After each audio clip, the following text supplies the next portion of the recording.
Beleza. Então, o foco da aula de hoje vai ser... a gente vai comentar, acho que é a última aula que a gente vai ter agora da norma ISA, né? Da norma ISA 5.1. E a gente vai explorar o extrator de raiz quadrada, né? Para que ele serve na norma lá e qual que é a importância dele a nível de conhecimento, tá? Então, vou ter que passar uma teoriazinha antes, tá? Para a gente poder esquematizar. Eu vou aqui apresentar uma tela.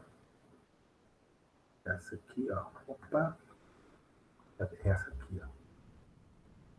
Tela. Parte aqui do PDF. Vamos fazer uma análise desse aqui. Sem olhar a resposta, igual eu falei para vocês, a melhor maneira de entender norma ISA é não olhar as respostas aí, tá? Então, vamos fazer a mesma regrinha, tá? Então, assim, eu quero que vocês me expliquem o que vocês estão enxergando aí, tá? Para a gente poder discutir a situação.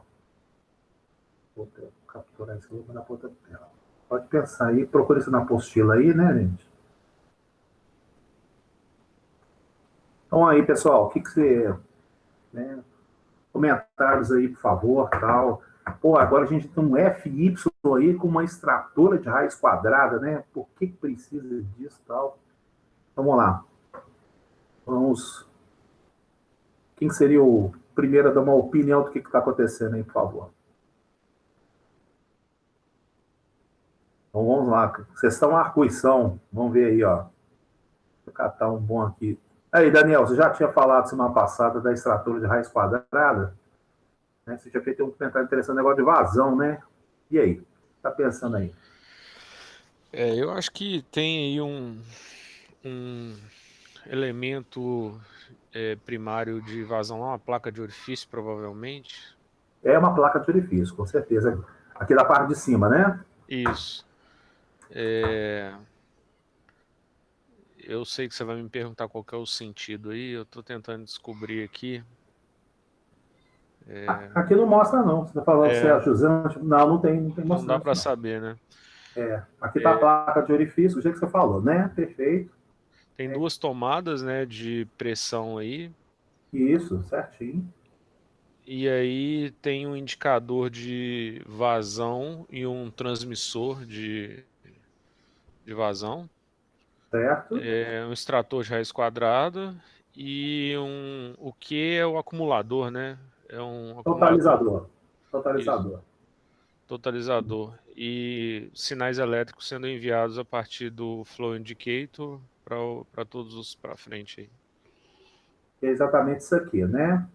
Tá, então vamos explicar uma coisa antes da gente partir para frente aqui, né? Então, primeiro é o seguinte: essas tomadas que estão aqui é porque a pressão que está aqui, a pressão que chama pressão ajusante. Jusante. Letra boa, tá vendo? Jusante. Não precisa escrever direito, não. E aqui é montante.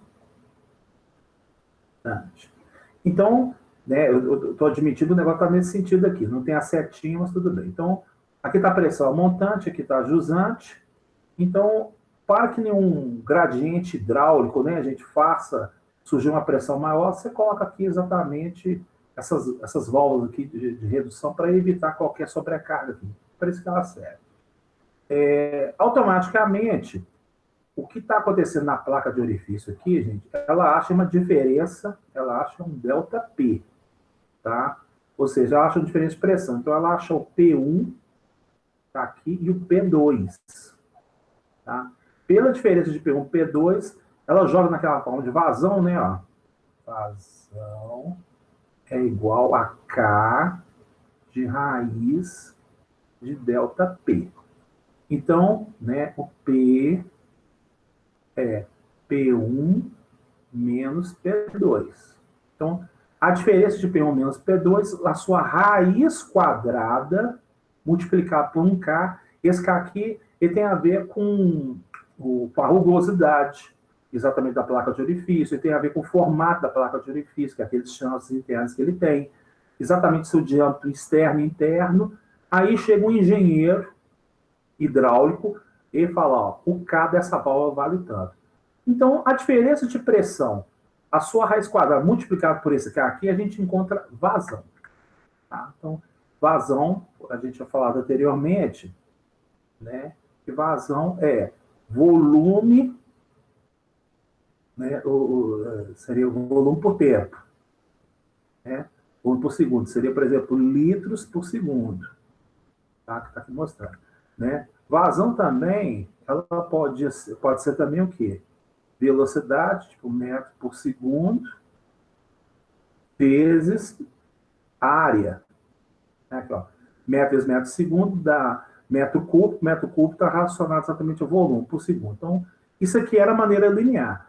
Na maneira por diferencial de pressão, que a gente havia estudado antes, ele depende da diferença de pressão.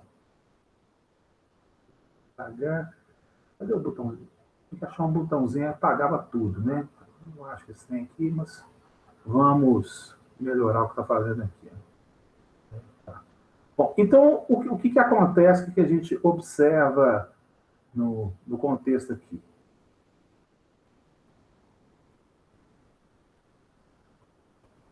Bom, vamos analisar quando a gente estudou, a gente tem uma retinha aqui, vou colocar uma outra retinha aqui. Aqui nesse ponto aqui, a gente tem o zero, tá? Nesse pontinho aqui, a gente tem o 100%. Que é a maneira que a gente gosta de enxergar uma determinada variável. No campo, acontece a mesma coisa. A gente tem o zero e a gente tem o 100% também.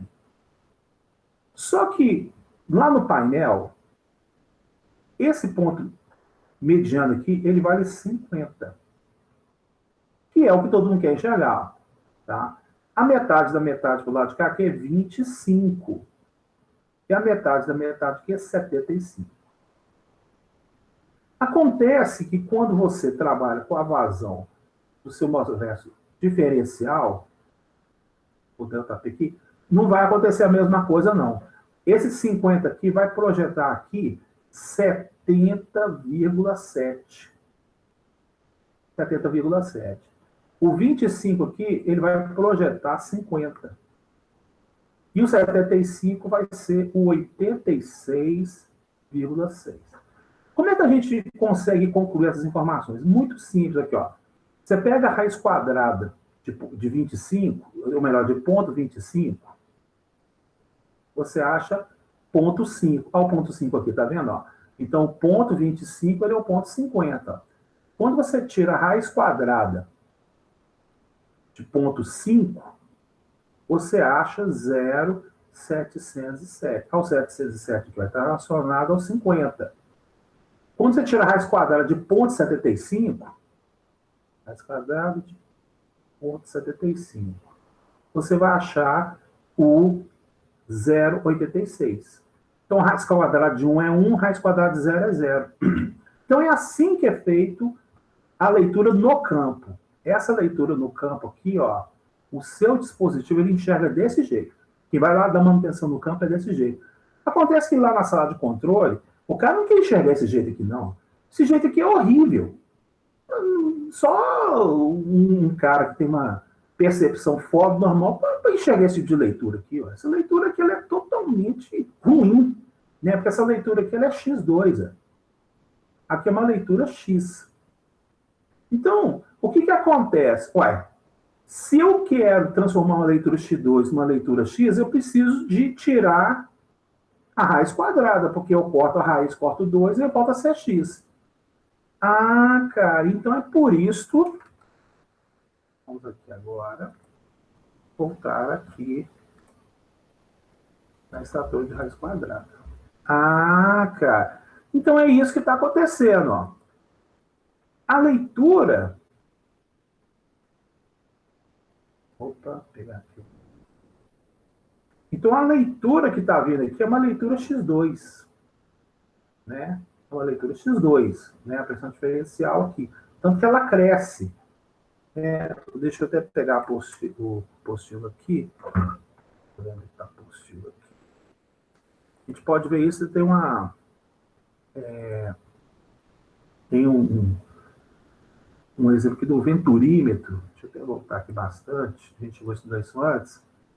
Ah, tá aqui, ó, placa de orifício. Ah, venturímetro, tá aqui. Olha lá a leitura do venturímetro.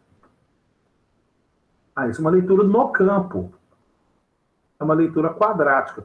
Aqui leitura esquisita lá. 0, 1, 2, 3, 4, 5. Tá vendo? Ele cresce, né? 8 já daria aqui. Tá vendo?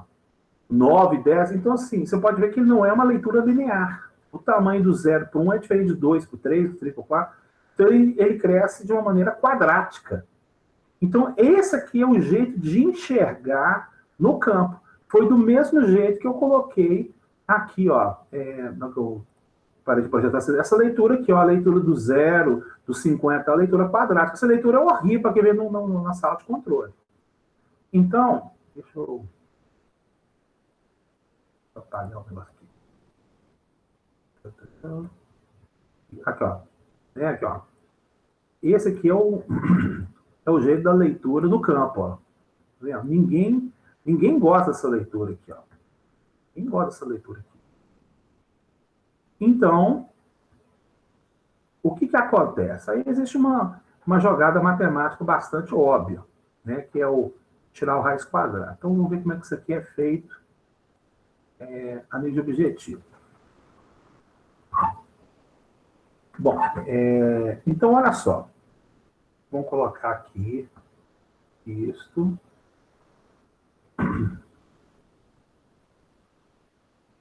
Como é difícil escrever um gráfico no coisa. Bom, o que nós gostamos é de reta. Tá vendo aqui, ó?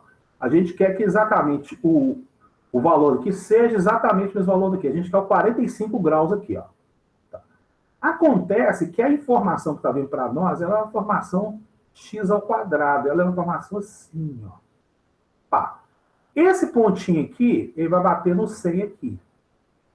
E esse pontinho aqui, ele bate no mesmo 100 para o lado de cá. Se esse aqui bate no 50 aqui, no caso de cá, ele está batendo no 25. Desculpa, do 50 ele está batendo aqui no 70 alguma coisa. Então, essa curva que a gente está tendo aqui é a resposta da placa de orifício. Entendeu? É do venturímetro. A resposta exatamente do tubo de Pitot. E o que a gente tem que mandar para a sala de controle é essa reta que está aqui, ó. Tá, beleza. Então, enquanto a gente não manda... Então, assim, na sala de controle, você não pode deixar de mandar a reta. Então, chegamos à determinação que está acontecendo aqui, ó. Então, vamos lá aqui.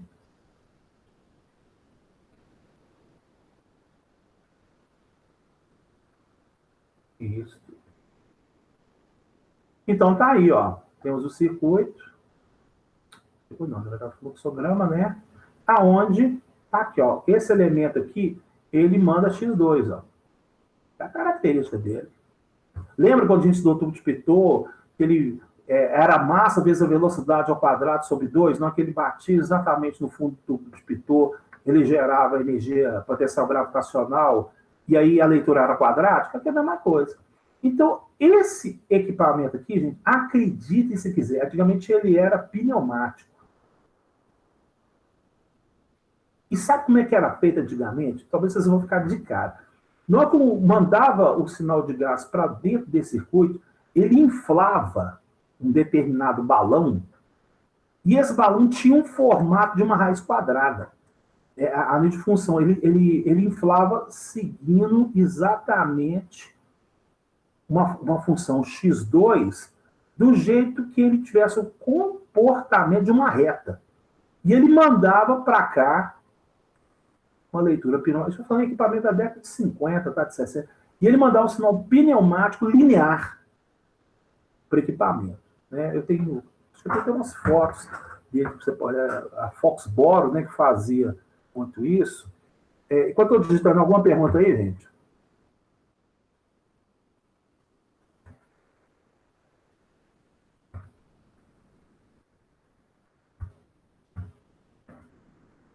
Nada? Nada daí, gente?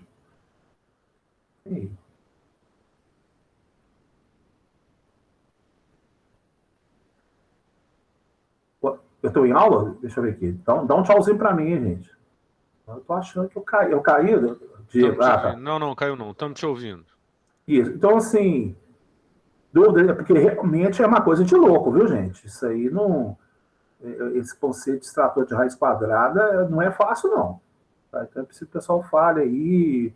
Cara, que viagem é essa que você está falando? Isso não... Gente, a matéria de instrumentação ela é muito complexa mesmo. Pode chiar. Pode chiar mesmo.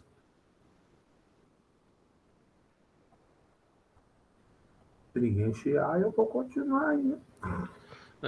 Eu realmente imagino que quando era pneumático, né, aí era bem mais complexo para fazer. Era mecânico e pneumático, né? Agora tem um pouco mais de facilidade por ser microcontrolado, né? Exatamente. Aí explica. Aqui, ó, eu peguei aqui na internet, certinho. Aqui, ó, opa. Aqui, ó, tem a internet, aqui, ó, mostrando exatamente ó, a equação básica de elementos de progênios, né? Olha lá, extrator de raiz quadrada. Olha lá, antigamente, olha lá, era pneumático, cara. Cara, tem que tirar chapéu para os caras, né? Então, aqui, ó, a função seguia exatamente como eu falei para vocês. Lá, tá vendo? O 50 batia no 25, o 100 batia no 100, então ele tinha essa curva. Então, essa curva aqui é uma curva indesejável. Ninguém quer enxergar isso no painel, o pessoal quer enxergar isso aqui em uma reta. E aí, os equipamentos que era feito antes, na hora que ele entrava esse gás no formato pneumático, saía um gás linear. Então, isso era feito através de um balão interno, gente. Então, imagina a complexidade mecânica da coisa.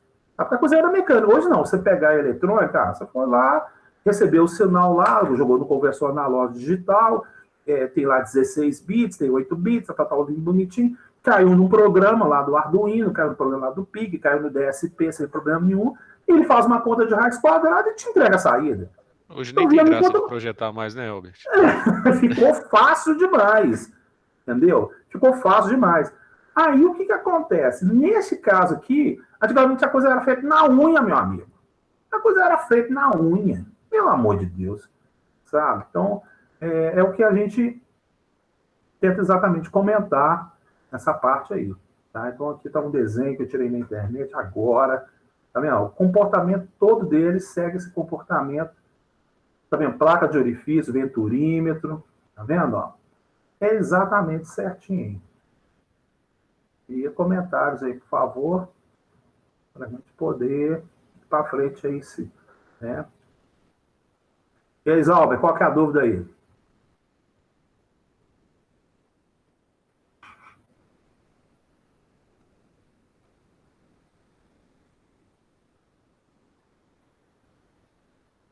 Nenhuma dúvida, Zalber? Gente, aí eu fico até assim, gente do céu.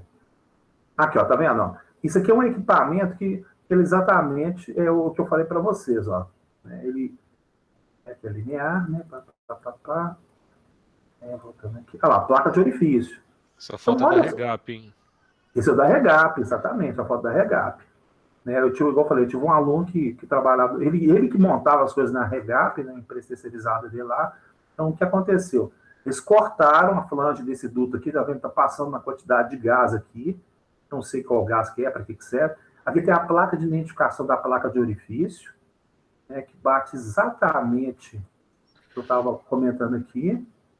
Ô, Elbert, uma outra coisa que eu acho interessante também é que de tempos em tempos o pessoal desmonta tudo isso aí, recalcula todos esses valores aí para a placa de orifício, né? Porque ela vai desgastando. Exatamente. E chega num ponto que ela fica toda irregular, né?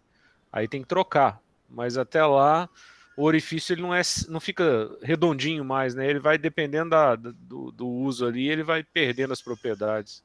Pois é, água mole, pedra do tanto que passa que quebra, né? Ou acaba a água, né? O pessoal fala isso.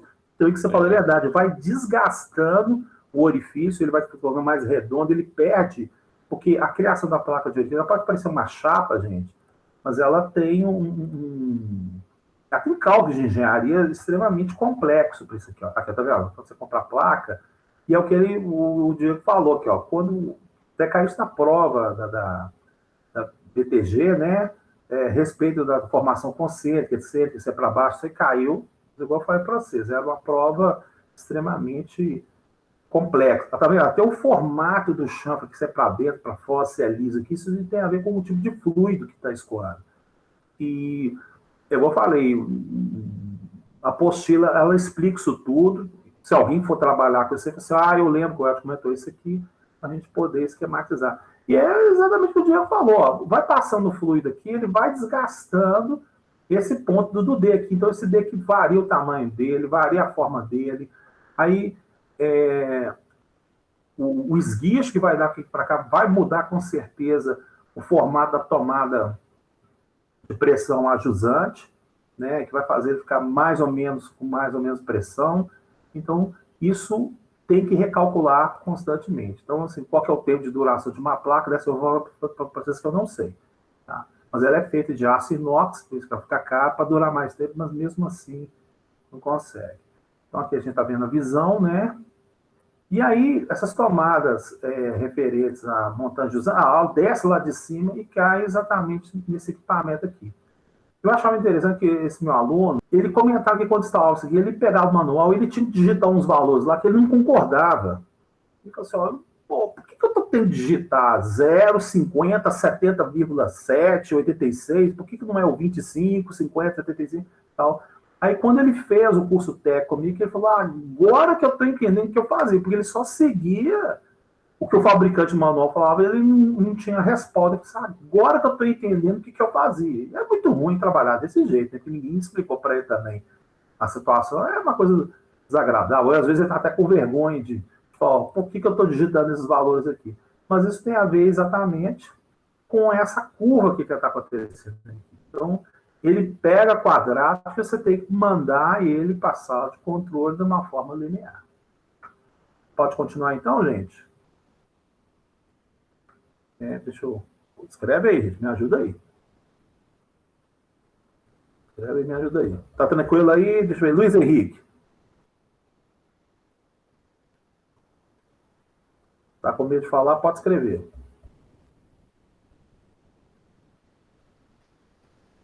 Tá tranquilo? Rodrigo Rafael, como é que tá as coisas aí? Pode escrever aí. Me ajuda aí. Tranquilo. Bom, então,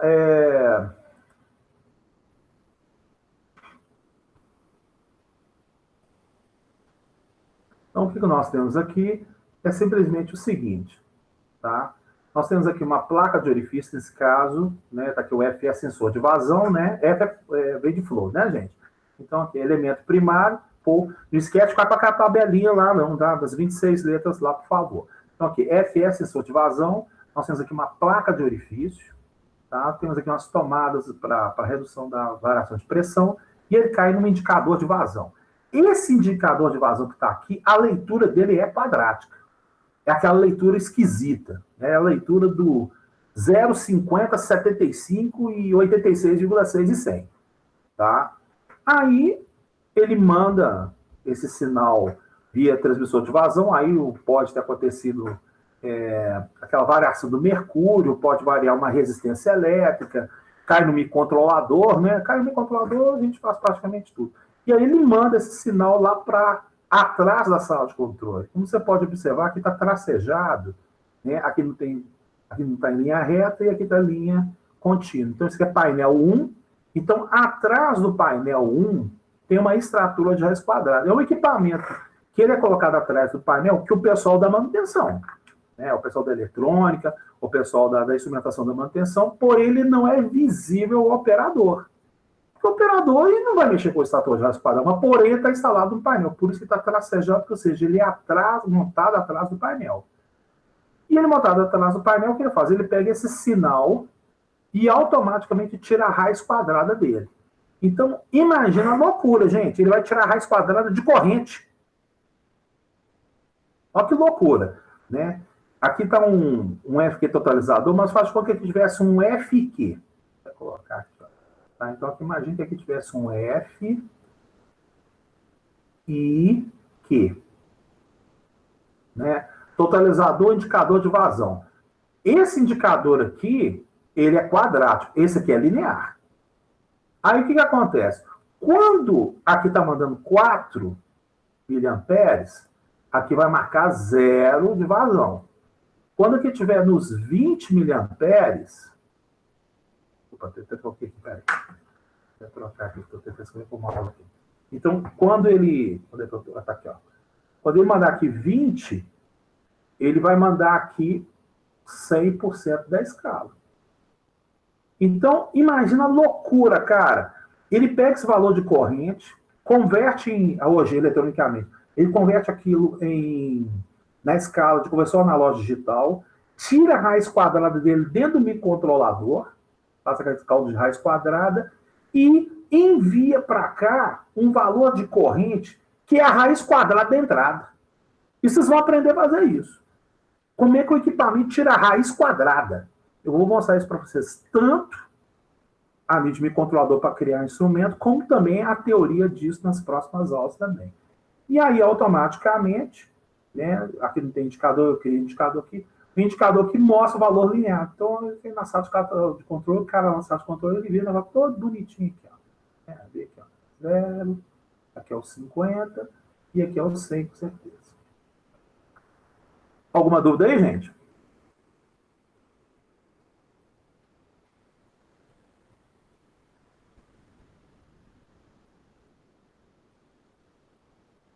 Tauber, não? Ué, gente, parece que a aula remota gera menos dúvida. Por quê? Engraçado. Tá que eu queria entender que vocês me ajudassem aí, né? Se existe uma explicação lógica para isso e tal aí.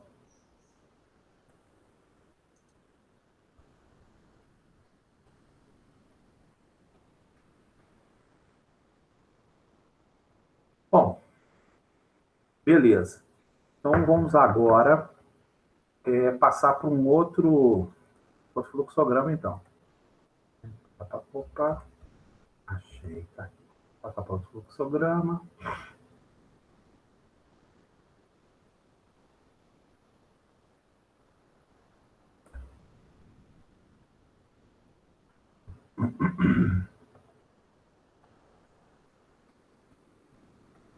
Hoje é só de raiz quadrada, né? Então, e raiz quadrada, gente, é só de vazão, tá? Não vou trabalhar com raiz quadrada, não, tá?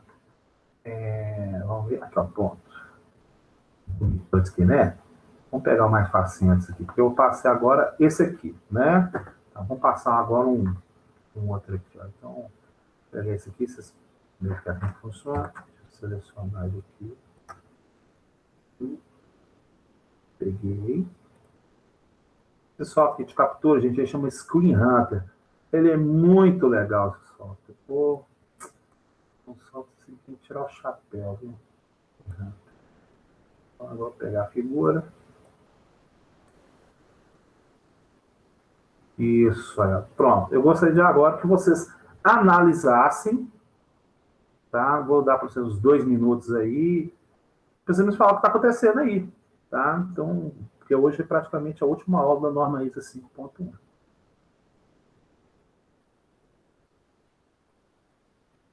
Então, aí vou dar 2, 3 minutos para vocês no máximo. Oi, Albert, na prova você vai deixar a gente usar aquela tabela lá com as siglas? A prova é virtual, não tem como evitar isso. Ah, excelente, então. Não, e outra coisa, eu acho que não vai ter prova. Eu vou passar um trabalho para vocês. Eu conversei isso, inclusive, com um coordenador, né? Que eu falei, eu posso mandar prova para fazer em casa, em grupo, o vídeo desenvolvimento. Ele falou assim, gente, esse semestre é um semestre atípico, tá? Eu estou preocupado muito, assim, com a capacidade de entender. O que eu estou observando, não só do que parece que o pessoal está conseguindo entender. Eu estou assim, maravilhado. Sabe? Eu estou falando assim, pô, cara, dá certo, sabe? Os paradigmas estão mudando minha cabeça. Então, a minha preocupação é da pessoa aprender. Se você entendeu a lógica da situação, está assistindo a aula, ou está assistindo a aula depois, porque tem gente que não pode assistir a aula agora, mas pega exatamente o vídeo e assiste depois, pô, mata pau. Tá? Então, o importante é você entender o seguinte, pô, eu descobri que existe uma norma de 5.3, 5.1. É isso que eu preciso para fazer sistema supervisório, para me entender como é que funciona a planta. Né? Porque não tem jeito de eu ensinar a norma ISO 5.1, porque ela é gigantesca demais. Né? Eu vou falar para vocês, eu devo saber, sei lá, 50%, 70% dela. Tem coisa nela lá que, gente, pelo amor de Deus, eu não sei. Então tem que alguém chegar e ensinar para você o que está acontecendo. Tá? Então, eu acredito que a gente vai fazer um trabalho, tá? Se vai ser individual em grupo, depois a gente verifica, Daniel. Tá certo? Sem problema nenhum. E assim, no final das contas, o professor acaba sabendo se o aluno realmente aprendeu ou não, baseado no dia a dia e baseado nas atividades, nos exercícios e tudo mais. Exatamente. Não tem como, não. Então, beleza. Vamos ver agora aqui, ó. Vamos ver quem tá calado aí, vamos ver. E aí, Luiz Henrique. O que está acontecendo aí, Luiz? Pode falar, fica com vergonha, não.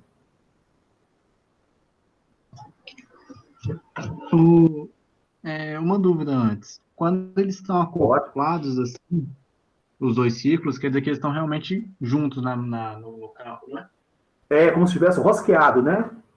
Porque, é como se tivesse, porque está no campo, né? O dono da sala de controle é um do lado do outro. É como se fosse a carcaça de um colado no outro.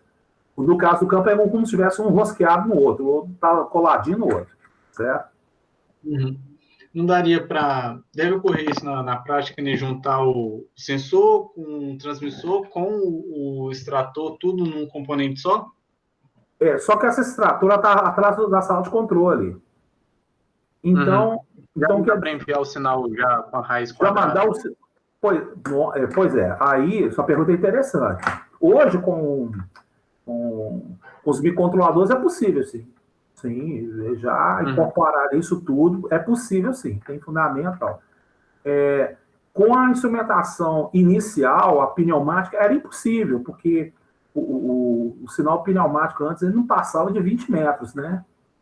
Então, era meio mais complicado. Tal. Então, se você perguntar hoje, você já podia colocar um extrator de raiz quadrada já direto no sistema lá, teoricamente, você está admitindo que você tem um equipamento tão bom que, além de ele ser o sensor, né, ele já faz a conversão interna dele e já manda o raiz quadrado na saída dele. Então, hoje com o microcontrolador, você consegue fazer isso facilmente, sem dúvida nenhuma.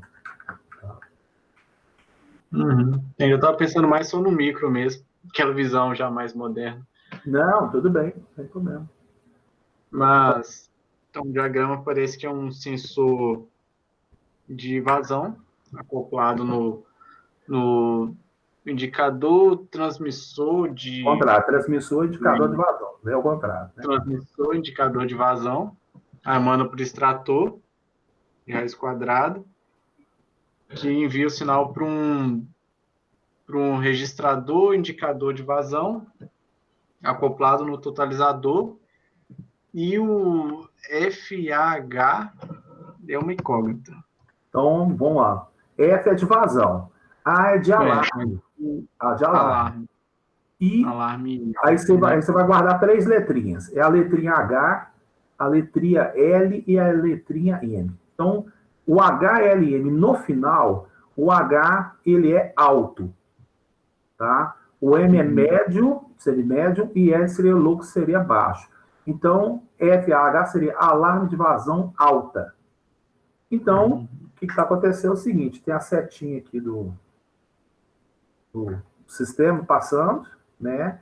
Aí ele automaticamente ele cai desse FE. Esse FE aqui, ô Luiz, ele pode ser qual dos 3 que eu já passei na aula para vocês aí? Dá um exemplo aí que pode ser. Pode ser um desses 3 aí, ó. Ele pode ser qual, por exemplo? Aí, ó. Ele poderia ser um medidor eletromagnético de vazão? Poderia ser? Acredito que ele poderia. Não, o medidor eletromagnético de vazão, ele acha pela velocidade. Ele não acha pela pressão diferencial. Tá? Então, somente os de medição de pressão diferencial, placa de orifício. Então, esse F aqui, ele não colocou aqui embaixo o que ele é. Mas esse FE pode ser uma placa de orifício. Ele pode ser um venturímetro. Ele pode ser um tubo de Pitot. Ele pode ser um tubo Dow. Ele pode ser um tubo Anuba. Tá? Os 2 últimos aí, eu só falei em sala de obras. Eu não cheguei a dar aula deles, mas os outros 3 eu expliquei. Então, esse FE pode ser isso. Ele pode ser um medidor ultrassônico? Não, não pode ser. Medidor ultrassônico ele manda um sinal linear. tá certo? Ah, Então, aí está uma grande sacada. Como foi colocado um extrator de raiz quadrada aqui, indiretamente, você sabe que o FE não pode ser aquele tanto que você estudou. Então, isso é uma formação indireta do fluxograma. Se eu estou falando fluxograma, ele tem umas regrinhas assim, depois que você vai acostumando, você tem fundamento. Então, esse F aqui nunca poderia ser um medidor eletromagnético de vazão, porque ele tem ele tem extrator de raiz quadrada, e extrator de raiz quadrada é exclusivo de expressão diferencial. Então aqui essa matéria de instrumentação é uma matéria eliminativa. Tá? Você fez um exame. Não tem aquele elemento lá no sangue, lá o cara eliminou os tipos de doença que ele tem. É mais ou menos investigatória essa matéria. Tá? Pode ser aquilo? Pode. Você não sabe qual é a resposta. Nesse desenho aí, você verifica que você não sabe qual que é o tipo de sensor diferencial de pressão que ele é. Você não sabe. Porém, deveras todavia, você sabe os que podem ser. Tá? Ficou claro isso, Luiz? entendi, não deu para entender. Tá, então tá jóia, então. Mais alguma dúvida aí, gente? Em relação a isso aí, por favor. Vamos pegar... Rodrigo Rafael, deu para sacar aí? Se quiser falar, pode escrever. Deu para entender, Jorge. Zalber, por favor, comentário aí. Alguma coisa, pode falar. Tá tranquilo? Vai, então, beleza. Vai, que jóia, então. Então, vou pegar um outro agora. Deixa eu projetar ele aqui, então, que aí a gente vai discutir.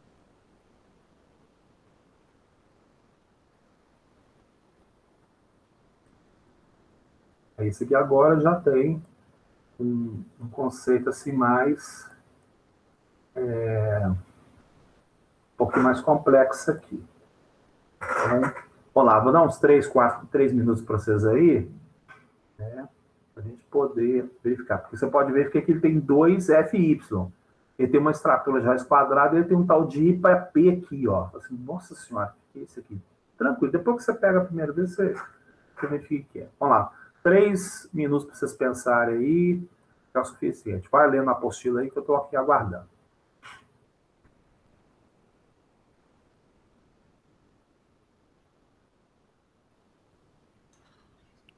O Y, na verdade, é um conversor de coisas, né? E aí, sempre que você usar alguma coisa com Y, você tem que indicar o que ele está convertendo. Isso, ele pode ser um conversor, ele pode ser um sistema computacional, né? Tá? E controlado também, se for o detalhe. Ou ele faz uma operação matemática, tá? Então, assim, porque tem você pode ter um sinal maior e menor. Ele acha o maior e menor de 2 coisas, por exemplo, assim, pode fazer isso aqui. Ele pode dividir um sinal também, né? O sinal tinha de 4 a 20, ele tinha, sei lá, 15 tinha um valor lá, ele divide por 10. Ele faz uma escala reversa, pode também fazer esse tipo de sinal também. Tá? Entendi, ele faz uma operação sobre o sinal, ele converte coisas. Ele converte coisas, exatamente. Ele pode converter variáveis, que é o caso do segundo aqui, que está pegando de I e passa para P. Ou ele pode converter sinal. Tá? São as 2 coisas que ele pode fazer normalmente. Isso aqui na apostila, deixa eu pegar a página que você está. Então, só para a gente reforçar aqui. Para falar que eu vou achar aqui.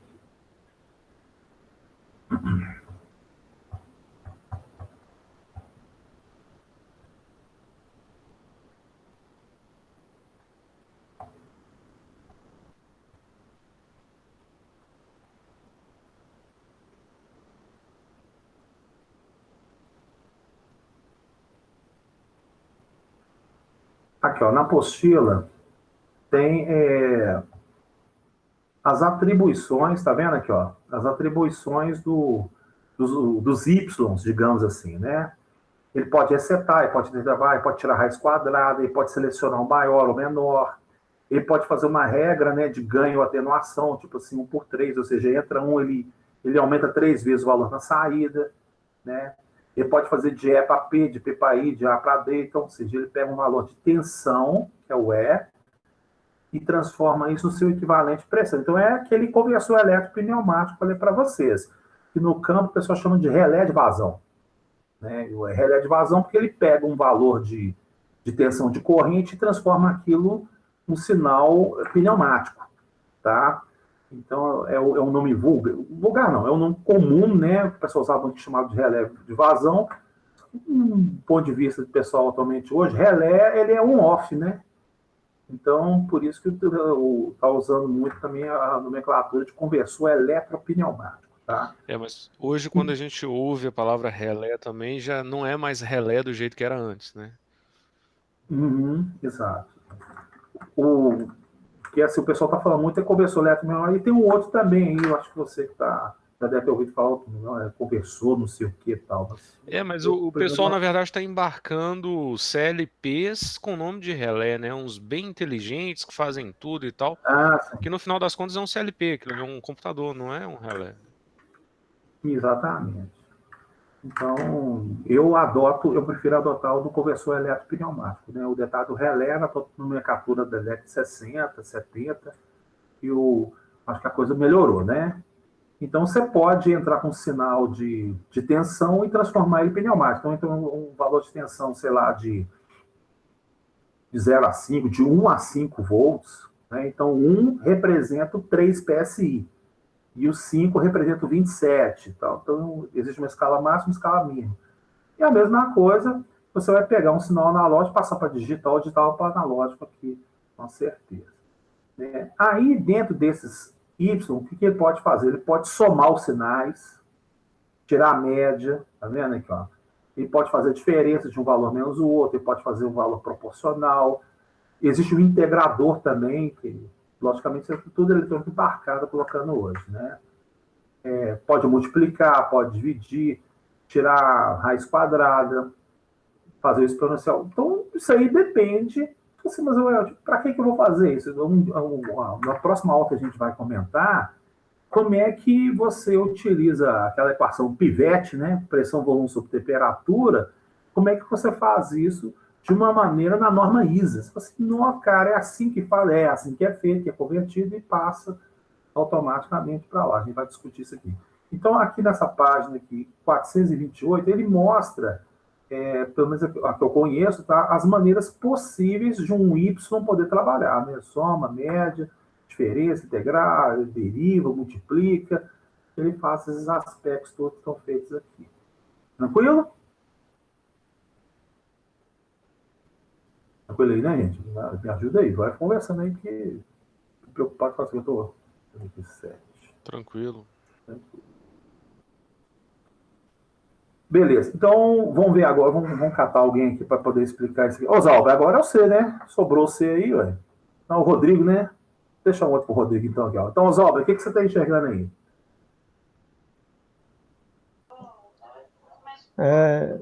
Aí nós temos uma placa de orifício, né? Está acoplada a um transmissor indicador de vazão, que manda um sinal elétrico para o extrator de raiz quadrada, né?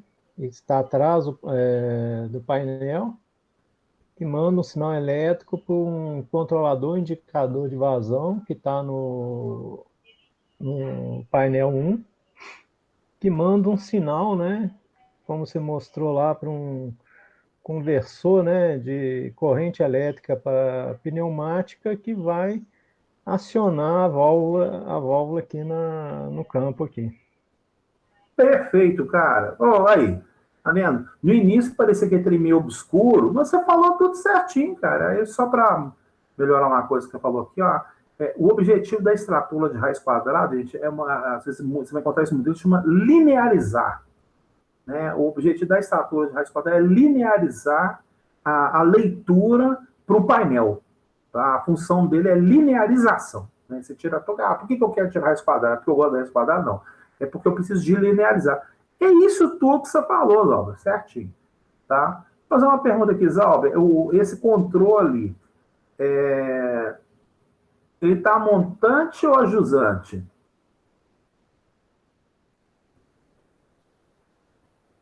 O que você acredita?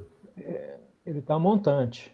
Muito bem, está montante da válvula de controle, né? Isso é uma válvula. Isso. Perfeitinho. Isso, está indo da esquerda para a direita. Exatamente. É exatamente a setinha mostrando aqui, singela para ela. Então, a regulagem está montante da válvula pneumática, né? E o que sai da jusante da válvula entra na montante da placa de orifício. E sai a jusante da placa de orifício, né? Então, Aqui você tem o seu sistema de realimentado, né? Que está totalmente. Você tem o elemento primário, vai pegando caminho, até chegar no elemento final de controle, que é a válvula, fazendo o controle. Cara, perfeito, é isso aí, tá? O que a gente pode discutir seria uma coisa muito, muito louca, né? Então, vamos fazer uma análise aqui. Então, digamos que a leitura aqui é de 0 a 10 litros, né? De 0 a 10 litros por segundo. Esse de 0 a 10 aqui, deixa eu até escrever, então. Opa, cadê minha canetinha? Então, olha só, por exemplo. Vou pegar aqui, ó. Isso. Então, vamos fazer de conta. Vou conseguir escrever isso aqui. Me ajuda aí. Aqui seria um sinal, por exemplo, de 0 a 10 litros por segundo. Tá? Quando esse sinal sai daqui, ele sai a 4 a 20 miliamperes. Tá? O sinal, quando ele sai aqui da extrator de raiz quadrada, ele também vai sair de 4 a 20 miliamperes. Quando esse sinal sai daqui, ele também sai de 4 a 20 miliamperes. O sinal que vai sair daqui é um sinal de 3 a 15 PSI. Tá? E aqui a abertura da minha válvula vai ser de 0 a 100%. Tá vendo? Então, olha que coisa legal. Você tem uma variável física de 0 a 10 litros por segundo. Então, como aqui é uma placa de orifício, você vai achar pela diferença de pressão. Essa diferença de pressão, ela pode mudar uma coluna de mercúrio. Ela pode jogar uma glicerina, empurrar e mexer na aproximação das placas de um capacitor. Variou a capacitância, joga um circuito controlador operacional, você tem um comportamento dessa escala.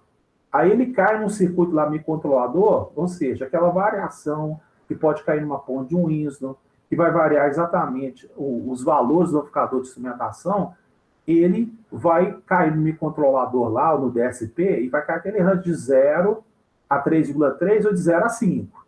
Aí o microcontrolador tem um programa, que você vai fazer aquele em C, que você vai rodar tudo, aí vai sair o sinal dele lá, um sinal de 4 a 20 mA. Então, esse 0 aqui é o 4. Esse 10 aqui representa o 20.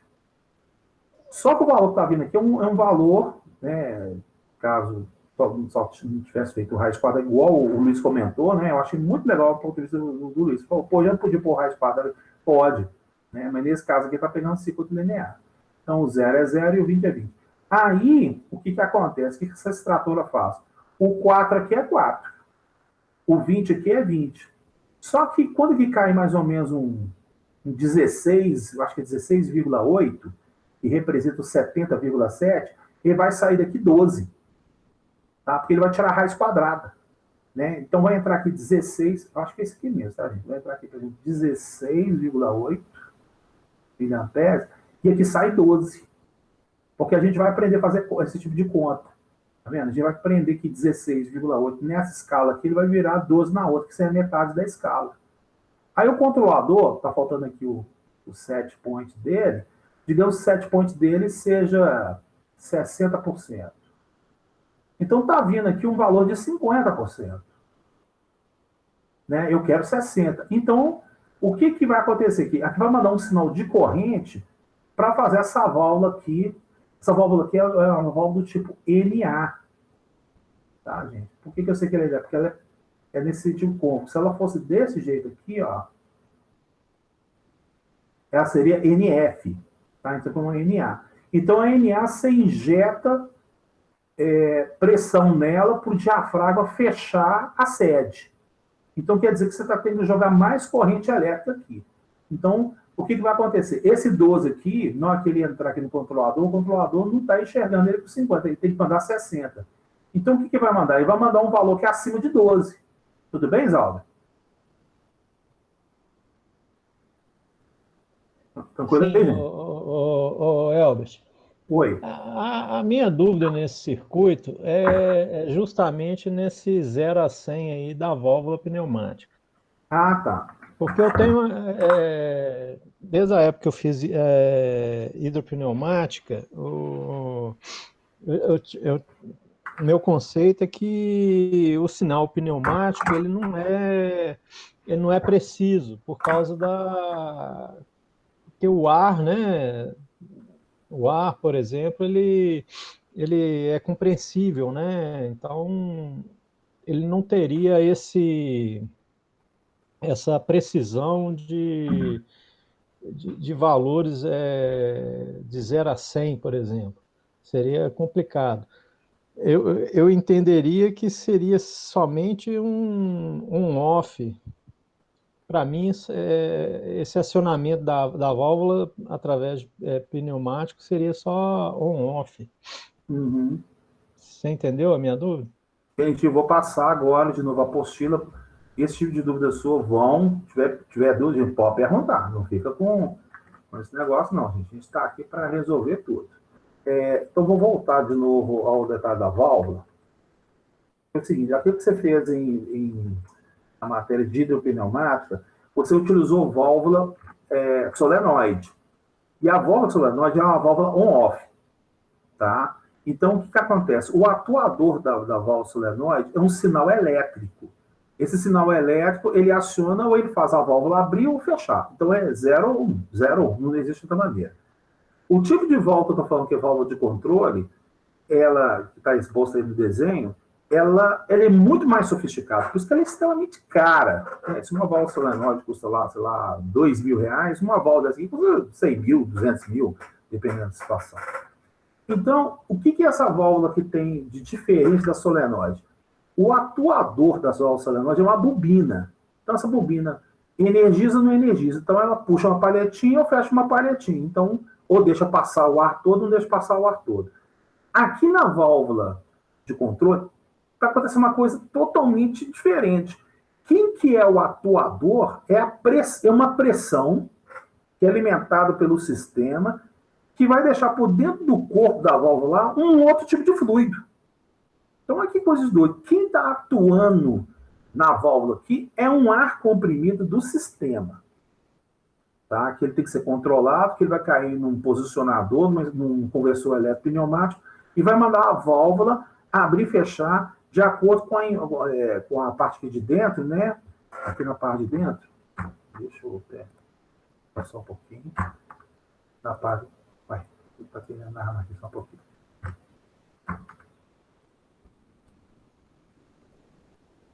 Então, tá, não vai ter jeito aqui não. Então, aqui na parte de dentro, tem um diafragma aqui dentro.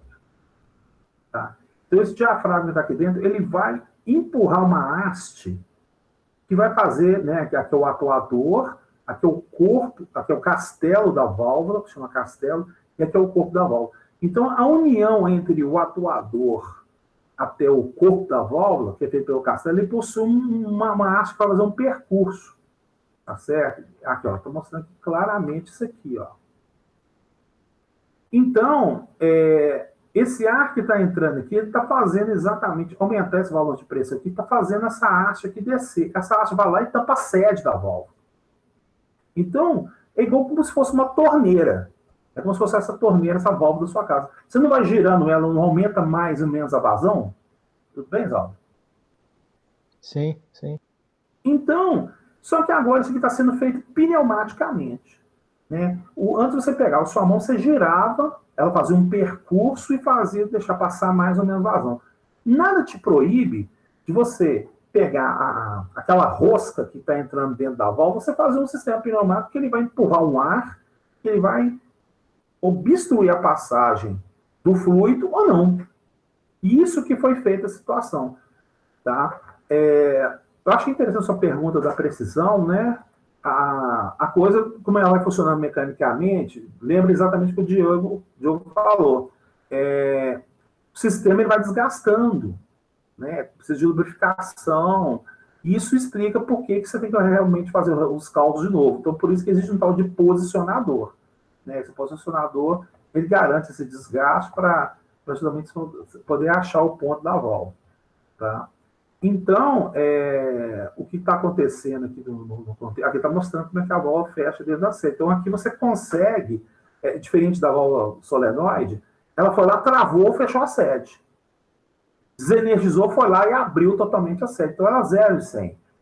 Válvula de controle pneumático, ela não tem isso. À medida que você jogar aqui, por exemplo, 3 PSI, aqui na válvula, se ela é uma válvula do tipo NA, ela é normalmente aberta. Quer dizer que, na verdade, que está ao contrário, ela é de 100 para 0, né? Deixa eu apagar aqui, por favor. Paguei aqui. Paguei, foi tudo. Então, é o contrário, ela é de 100 para 0, né? Eu falei errado aqui, ó. Então, aqui, ó. Não, mas depende da construção, né? Tem umas que são normalmente fechadas, outras normalmente abertas, aí... Não, pois é, mas a isso. válvula... mas eu estou falando, essa válvula aqui, pelo desenho dela aqui, ela é NA. Essa aqui é NA. Porque a NF... Deixa eu pegar a NF aqui, ó. Vou ver se eu acho o desenho da NF aqui. Quer ver, ó? Opa... Isso aqui é uma NF. Olha lá. Tá vendo aqui, ó? A NF é desse jeito. Ah, entendi. Tá? Então, esse aqui eu sei que é NF. Ela é a mesma válvula da outra, só que essa aqui é NF. Aqui eu tenho o mesmo desenho. Ah, tá vendo? NF nela aqui, ó. Aí eu tenho, vou mostrar como é que... Ah, aqui tá NA. Tá vendo aqui, ó? Então, nesse diagrama aqui, eu sei que ela é normalmente aberta. Então, quando aqui vem 3 PSI, vou colocar aqui, ó, peraí.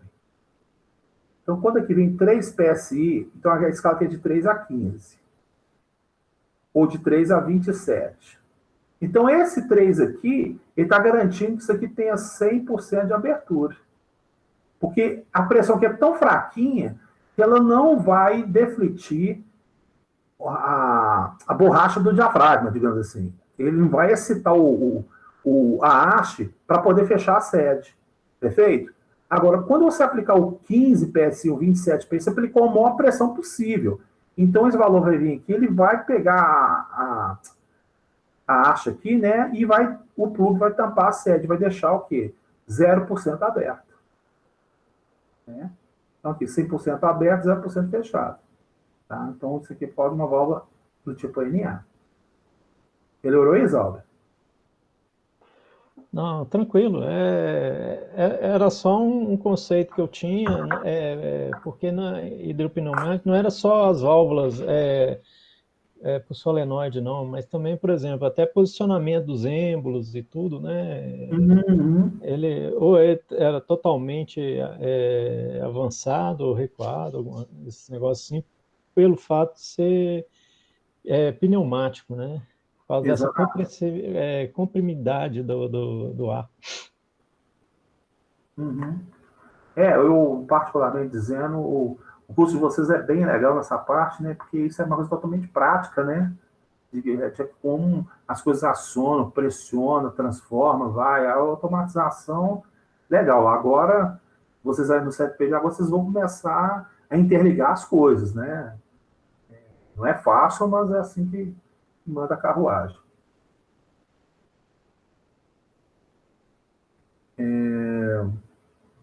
E aí, Rodrigo, alguma dúvida aí? Oi, Albert. Oi, pode falar. Só em questão, por exemplo, a gente está vendo aí transmissão de sinal por meio elétrico, pneumático, etc. Hoje em dia você já tem alguns sistemas que são Wi-Fi, por exemplo, até rede Bluetooth. Tem alguma simbologia em relação a esse tipo de transmissão? Bom, isso está na apostila, tá? Então, por exemplo, o sinal de rede, ele é assim, ó. Retinho, bolinha, retinho, bolinha. Tá? Esse aqui é o Device Net Profibus, tá? O sinal Bluetooth, você representa ele com uma reta e vai colocando uma ondinha assim. Esse detalhe aqui, tá? São as maneiras oficiais que existem. Isso inclusive está na apostila. Quer ver? Vamos abrir aqui. Está na apostila, com certeza. Eu vou colocar aqui. Opa, já foi demais aqui.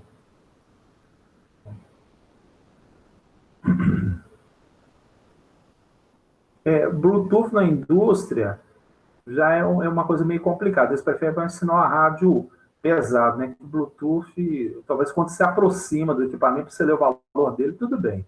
Mas controle via Bluetooth é uma coisa meio complicada. O Bluetooth ele não é totalmente garantido na norma. Aqui, ó. Desculpa, aqui, ó. Aqui, ó, tá vendo? Ligação de software, risco bolinha. Tá? Aqui, ó. Tá? Sinal de software, tá vendo aqui, ó? De rede, tá? O magnético, sinal sem fio. Aqui, ó. Perfeito, tá mostrando aqui. Isso está na página 425. Tudo bem? Beleza. Joia, fechou, certo. Na verdade, acho que é qualquer coisa wireless, né? O pessoal tem muita resistência com isso, né? O wireless é igual eu estou comentando, assim. Quando você utiliza, por exemplo, assim, vocês têm um professor 300.000%, isso eu, inclusive, até me sinto incomodado de falar uma coisa que o cara domina disso tudo. Né? Então, assim, redes industriais. Tá? Então, você tem device net, Fieldbus, control-bus, tal, e cada fabricante querendo lutar pelo seu próprio padrão. Né? Mas um padrão que está crescendo muito é o Ethernet, digamos, industrial, né? Porque ele já está consolidado, né? Tem a parte do cabo dele lá. Então, quando você utiliza isso a nível de fibra ótica, poxa, então aí você evita, nessa parte de ligação, qualquer interferência eletromagnética de acionamento de uma máquina no próprio cabo. Por isso que existe o cabo par trançado. O cabo par trançado, né, quando você decapa ele, que você verifica, por exemplo, igual esse azul que a gente tem, que a gente liga no sistema de rede, você pode ver que eles são 4 pares, são 8 fios, mas ele é trançado. Por que ele é trançado? Porque quando o sinal é induzido num cabo, o outro lá, por estar trançado, ele manda um sinal contrário. Então, anula exatamente esse erro que tem. Tá? Então, o cabo par trançado, ele é um motivo físico, né, seguindo a regra da mão direita lá, onde um sinal vem para compensar o outro que foi induzido por ele. Tá? Então, isso garante a estabilidade do sinal. Então, um futuro advento realmente da fibra ótica, então você manda um cabo magnético, a fibra ótica não vai perceber nada e vai fazer esse detalhe. Ainda está muito caro, né, nessa situação, porém, os tipos de configuração de hoje estão aceitando os outros formatos também, o device net, control net, Fieldbus, Profibus, tal, sem problema nenhum. E vocês têm um professor aí, que é o professor Reginaldo, ele sabe isso muito. Fica na cola dele aí que ele vai passar as informações todas legais para vocês de como é que as coisas são feitas aí, com certeza. Mais algum comentário aí, gente?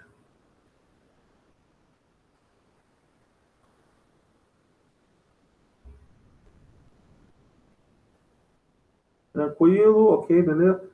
Tá, então, vamos agora então finalizar com o último diagrama. Tá aí, gente, o último aí, para a gente poder fechar a matéria. Não tem extrator de raiz quadrada, queria que vocês pudessem fechar para entender o que está acontecendo aí. Isso aqui já tem a ver com coisa de processo, né? Muito, muito importante esse diagrama aí. Passar mais 2 minutos para vocês. Ok.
E aí, alguém se oferece a explicar?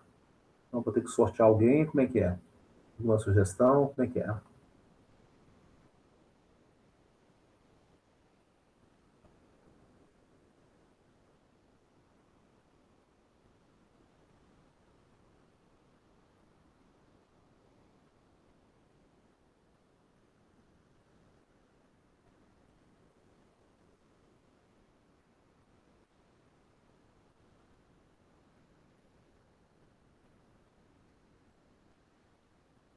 Nossa, vou ter que sortear alguém aqui, vamos ver.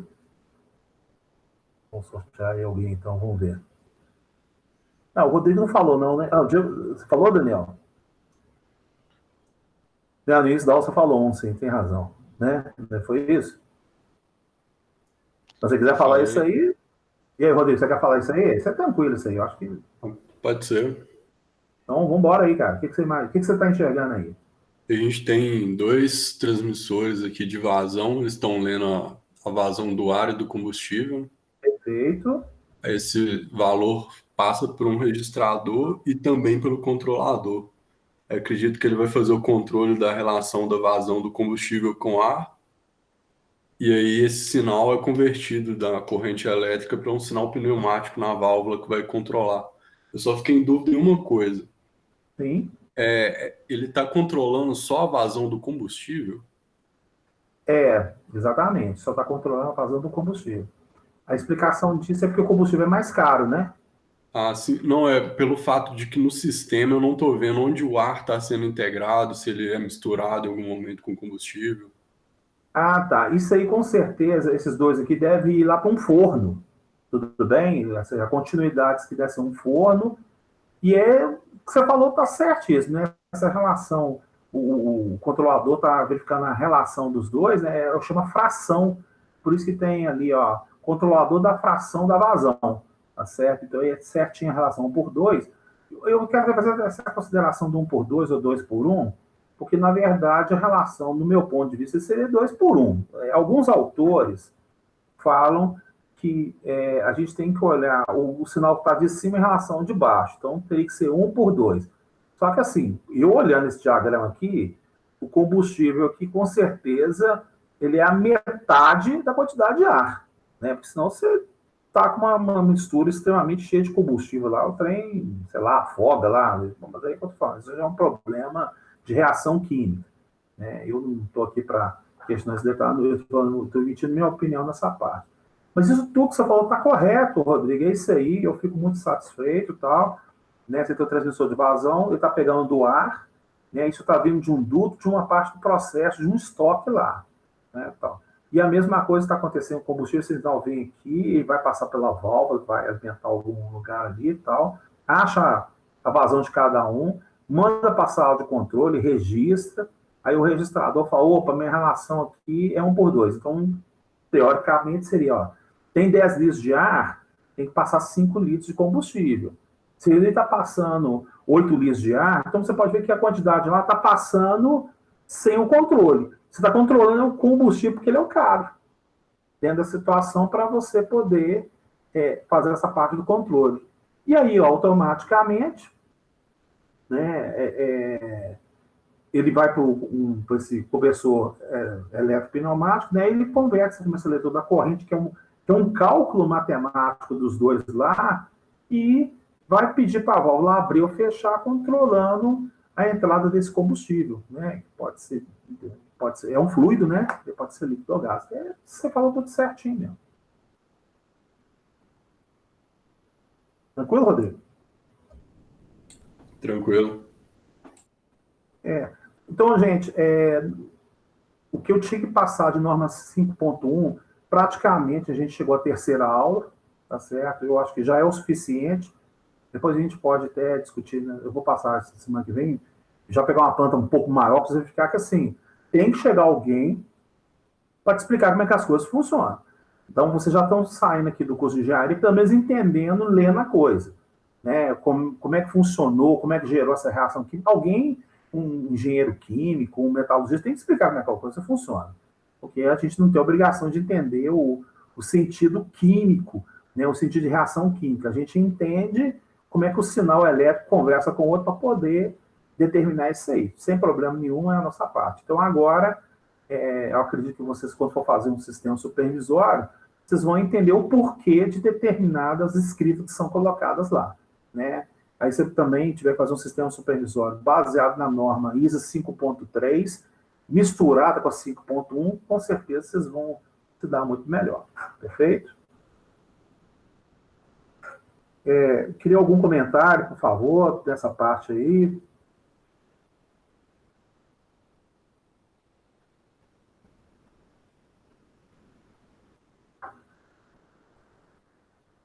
Tem um comentário? Never.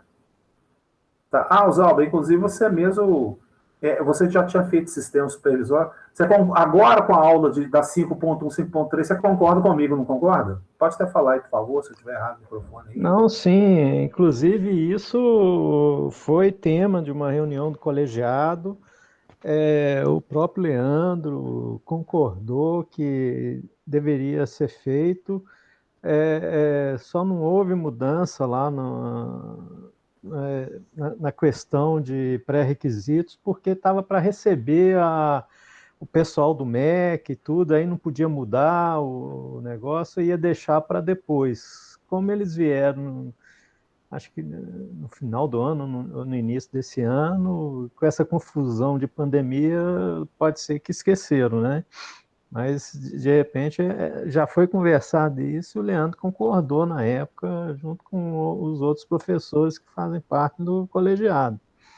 Que o próprio Bruno também concordou, porque ele tem essa parte aí de pneumática e tudo, né? Então, Tem fundamento, tem fundamento esse questionamento e só não mudou por causa do MEC na época, né? Quando houve essa reunião e eu questionei eles isso. Porque agora, quando você faz, agora você entender, quando você for fazer os desenhos lá do sistema supervisório, você vai ver que existe uma loja de interligação, se mistura 5.3, inclusive com essa apostila, lógico que existe um banco de desenhos dentro do software, né, tal. A gente está usando o E3, que é uma versão educacional, tal, mas ele atende, é um software muito bom, não tem nem como negar isso aqui. Mas ele já vem com alguns desenhos, mas quando você estiver trabalhando com um software até mais profissional, tipo um Underwear, um iFix, mais ou menos assim, aí você vai verificar, poxa, tem aquilo ali, eu tenho que interligar. Então, e é bonito o sistema supervisório, né? Porque você põe lá, desenha uma válvula lá, ela foi acionada, pula de vermelho para verde, né? Aí o problema é que a versão que o IF tem é demo, né? Então ele não tem tantos recursos quanto o pago, não, entendeu? Ele tem umas limitações lá, tá? Tá. Desculpa, eu não conheço o E3, eu conheço o Underwear e o iFix, tá? E engraçado, eu até quero fazer essa defesa em relação ao professor Reginaldo, que a gente tentou de todas as maneiras impossíveis para que liberasse uma versão educacional lá para o pessoal do E3. O E3 é um software nacional, gente. Que os caras pudessem falar, pelo amor de Deus, melhora essa versão de vocês, a versão demo de vocês está muito ruim. Porém, não quiseram, sabe? A gente tentou, não foi falta de tentar. Desse ponto de vista, eu tenho que tirar o chapéu para o trabalho do Reginaldo lá e tal. Não quiseram, então, assim, que a gente tem isso aqui, usa isso aqui. Eu falei, pô, né, os caras têm tudo assim para conquistar o aluno, justamente.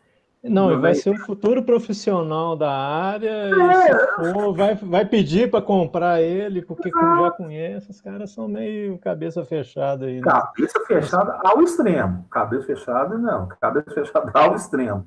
Então, tá aí. Aí o Daniel, qual software lá que o pessoal está usando? Deve ter algum departamento seu lá próximo que o pessoal utiliza algum sistema supervisório. Tem lá, mais ou menos? Como é que é, Daniel? O pessoal usa vários, usa iFix, usa o Fix antigo, tem um da Siemens que eu não lembro o nome, cara, é 7, alguma coisa 7, se eu não me engano. Tem um Ellipse, que na verdade o Ellipse é um meio termo, né? Mas eles usam muitos. Eu conheço o iFix, eu já usei o iFix, isso tem mais de 15, 20 anos, nem O iFix lembro. é bom. O iFix é bom. Eu acho que o iFix, inclusive, tem essa versão educacional dele. Eu já vi o pessoal falando de licença free, com algumas limitações e tal, para treinamento. Mas o pessoal gosta muito mesmo lá, é do Fix antigo, porque tem muita gente que já estava treinado, era mais simples e tal. E aí, o que o pessoal fez? A gente tem a licença do iFix, mas o pessoal Mas meio que uso fixo. usa o Fix e meio que desenvolveu uma interface muito parecida com o Fix para rodar no Process Book. Eu não sei se você conhece o Process Book da Não, OSSoft. não O conheço. PI você conhece, né? Sim, já vou falar. Nunca trabalhei Então, com você. uma das ferramentas que apoiam o PI é esse Process Book. Ele te permite desenvolver interfaces e essas interfaces são integradas com o PI. Então o pessoal meio que está desenvolvendo no Process Book porque é muito mais fácil e está deixando o iFix de lado, está fazendo tudo no Process Book mesmo. Eu sei como é que é. Você tem que usar um outro software, que o outro software mais tranquilo, que às vezes os caras fazem um software tão complicado, que o cara não sabe nem começar a situação e o cara fica com medo de desenvolver um trem da pau. Né? Não, o iFix tem recurso demais, cara. O iFix te permite integrar com banco de dados, SQL Server, Oracle, fazer um monte de coisa. É uma ferramenta de desenvolvimento completa. Então, o cara, como operador, às vezes, ou às vezes quem bota a mão para desenvolver mesmo é aquele cara que é mais empolgado, que gosta, que são poucos, né? A maioria quer só pegar o negócio pronto e usar. E esse cara, eles são mínimos. O número desses mais empolgados é um número pequeno. Então, como dá muito trabalho, o cara tem que botar muita mão na massa, tem que conhecer de SQL, tem que conhecer de processo, tem que conhecer de interface com o PI, com outros sistemas. O cara prefere usar alguma coisa mais simples. Aí ele pega uma ferramenta da OSI lá, sai clicando e arrastando, colocando objetos na tela e já construiu a interface dele. Aí ele prefere deixar desse jeito. Eu sei como é que é. E é engraçado, é um grande problema que tem no Brasil, o negócio de desenvolvimento, né, cara? O pessoal. Eu sei o que você está falando. Eu já passei por isso. Eu sei como é que é. Eu sou o cara que gosta de fuçar as coisas. Nossa, eu tenho prazer. Se eu animo uma coisa, eu vou até o inferno para estudar um negócio, mas eu estudo. Eu também tenho esse perfil. Eu adoro ficar descobrindo coisa nova, descobrindo como é que integra um com o outro e tal. Mas isso às vezes incomoda a galera também, sabe? Você chega, eu pelo menos de vez em quando, chego perguntando pros caras, vamos fazer isso aqui, vamos fazer aquilo ali, e nego olha torto, não, deixa do jeito que tá, não mexe não, vai dar trabalho, não sei o quê. Mexer em time que tá vencendo é fogo. Mas aí não evolui, cara, não evolui. Não. A gente tá na época agora da indústria 4.0, IoT, um monte de coisa, tem ferramenta cara, Petrobras tem ferramenta cara pra caramba. Todo mundo reclama de que na Petrobras as coisas são difíceis, burocráticas e tudo mais, mas com relação a recurso, ninguém pode reclamar, sabe? Tem tudo que você precisa para trabalhar. Só que o nego não usa o negócio do jeito que deveria usar, usa um pedacinho só, não usa no limite no que ele pode oferecer, né? Isso faz me lembrar quando eu estava numa empresa chamada VMI. Nossa, eu vendo os caras trabalhando, bicho, com AutoCAD. Aí eu falei assim, gente, vocês não conhecem software de modelamento? Pô, o SolidEd, eu conheço o SolidEd desde 2000. Tem 17 anos que eu conheço SolidEd. Inclusive, eu fui professor de SolidEd de todos os professores do campus, exceto do Wanderson. Eu dei aula para todo mundo, eu dei um treinamento de SolidEd para todo mundo. E o pessoal falou assim, olha, o cara é engenheiro, ele fica... Porque assim, SolidEd era tão fantástico que assim, eu tinha um problema com o pessoal da mecânica. Né, que a gente passava, gente, eu preciso desse desenho, que os caras no AutoCAD demoravam 2 dias para fazer. Aí eu chegava com o SolidEd e entregava em meia hora. E eu pedia para os caras assinar. Os caras ficavam... É o que você falou, os caras arrumavam briga com você. Porque os caras falavam assim, esse cara tá querendo mostrar que é melhor. Não, eu preciso do negócio para resolver. Tá feito aqui. Porque quando você aprende o SolidEd, você não quer mais usar o AutoCAD, não, gente. Isso aí, pelo amor de Deus, você sai fora totalmente. Você fala, não, você pula de 2D para 3D, você não quer mais mexer só com 2D.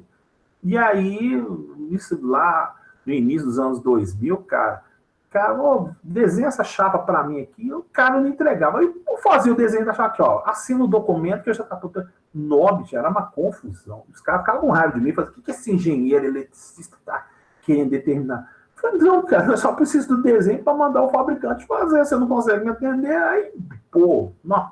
Isso aí que você falou, eu já passei por isso, Daniel. É impressionante mesmo.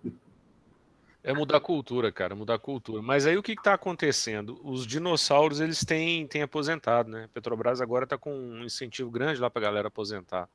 Então, a cultura está mudando. Estou percebendo que o pessoal agora tá mais empolgado com novidade. Mas ainda essas coisas aí de Bluetooth, wireless, protocolos mais robustos, a gente lá tem o Field Bus, né? Tem Modbus, tem tudo lá.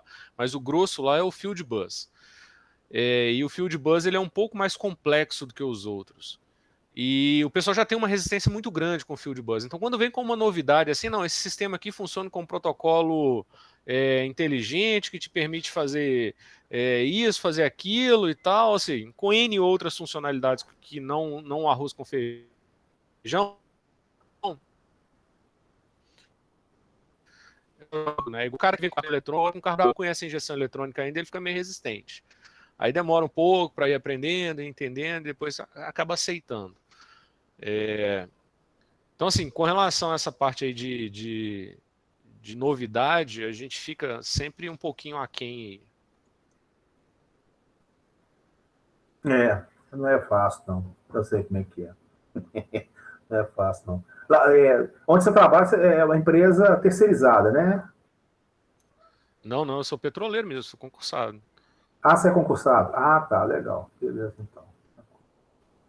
Então, tá jóia, gente. Seguindo, então, vamos sapecar a situação. Eu agradeço a atenção de todos aí. Tudo bem, gente? Beleza, Elber. Só queria uma dúvida, que quando eu entrei, você estava conversando sobre prova, trabalho. Qual vai ser o planejamento dessa disciplina? Bom, eu tive uma conversa com o professor Leandro para explicar o que eu posso fazer. Ele falou, não, atual conjuntura, a gente tem a liberdade, esse detalhe. Ou eu vou passar um projeto para vocês, individual ou em grupo aí e tal, para a gente poder matar a parte teórica. E a parte laboratória é a parte laboratória mesmo, tá? Então, faz um projeto que você vai ter que fazer o desenvolvimento desse dispositivo, verificar como é que faz, né? Aí vai misturar, com certeza, um pouco da eletrônica analógica, né? Na parte do operacional, o que você vai fazer para você desenvolver esse dispositivo. E a aula de laboratório lá, a gente faz a prática referente a isso. Tá? Então, eu ainda não terminei, eu estou pensando nesse projeto, que a gente, são 8 alunos, não é isso? São 8 alunos, não é isso, gente? Eu estou correto? Eu sei. Eu acho que são 8 alunos. Se for 8 alunos, já faz 4 grupos, então, acho que fica uma coisa bastante legal, dá para discutir. E a gente parte para frente. Mas até agora existe ainda um gapzinho para poder fazer essa parte da avaliação, né? E também o governo federal soltou uma nota prorrogando mais 60 dias que as aulas possam ser remotas. Tá? O governo incentivou a situação, tranquilo. Beleza. Pessoal, então eu desejo a todos um bom final de semana. Tá certo? Boa noite. Isso, boa noite, então. E obrigado, então. Tá? Outra coisa, né, o pessoal tá dando para aprender, eu fico bastante feliz nessa parte, então. Tá bom, então. Fica com Deus, então. Boa noite. Boa noite, cara. Até mais. Boa noite, até mais.